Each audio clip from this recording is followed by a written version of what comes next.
2 years ago, I got divorced. A year later, quietly, almost unnoticed, I moved back to my small hometown. With a child, with suitcases, with the feeling that everything I had built over 10 years was left somewhere behind. Almost a whole life. At 18, I left this small town a completely different person. Young, hungry, certain that the real life was waiting for me only in the big city. There I studied at university. There I got married. There I became a mother for the first time. There I started working for the first time. And all that time I thought, this is my adult life. And today I'm driving back to that very city, and I feel like a tourist. As if those 10 years happened to someone else. As if I'm watching someone else's movie and only occasionally recognize myself in the main character. I'm going there to meet friends. We don't meet often anymore. The last time was about 6 months ago. Life did what it usually does after 30. Family, children, work, moves, fatigue, responsibilities that never end. Our paths diverged in the most ordinary grown-up way. And yet, every time we sit down at the same table again, it feels like nothing is broken, as if time doesn't exist at all. I know this road by heart. I've driven it more than 1,000 times. And every time I look out the window and reflect, when I left for the big city many years ago, I wanted exactly what almost everyone wants at that age. In your early 20s, everything seems so obvious. You must leave the small town. You must move forward. You must do something to become better, more noticeable. You must build a life that looks successful. The small town at that age seems too simple for your dreams, too quiet, too ordinary, and I really wanted to leave. Honestly, it seemed to me there was no real future here, no career growth, no exciting prospects, just old houses, nature, and a calm, attainable life. The big city automatically meant change, but life, as it turned out, is much more complicated than geography. Sometimes I'm still a little ashamed that I came back, as if I failed, as if life slid backwards. I know many people think that way. I thought so myself. But now I find myself feeling something very different more and more often. I feel calmer, lighter, freer. In the big city, I almost always had that sticky background feeling. I'm falling behind. I'm not doing enough. My life isn't impressive enough. Others move faster, act more, live better. In the big city, comparison is all around. It doesn't always shout. It just always exists. In the places people go, in how they dress, in what they can afford, in what they post on social media. And meanwhile, you begin to chase things you actually don't even need. Not because they matter to you personally, but because they seem to matter to everyone else. I think I chased for a long time a kind of success that was never mine. But life in a small town is not a fairy tale either. It has its price too. There are things I miss. Good restaurants where you can just sit down in the evening and breathe out. A proper movie theater where it's actually comfortable. The ability to change jobs easily or find a side job when necessary. These sound like trifles, but sometimes those small things are what build your life, or limit it. In this town, everyone knows everyone. Some people like that. I don't.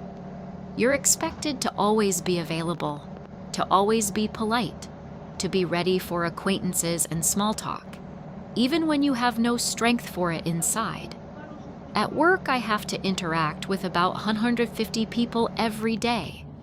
By evening, I often don't want conversations. I want silence, space, distance. And yet there are things here that give me strength. The little streets I ran along as a child. The place where life once seemed simple and understandable. When I walk there, I almost physically feel that my childhood is still nearby, and that calms me in a world that sometimes feels like it's falling apart.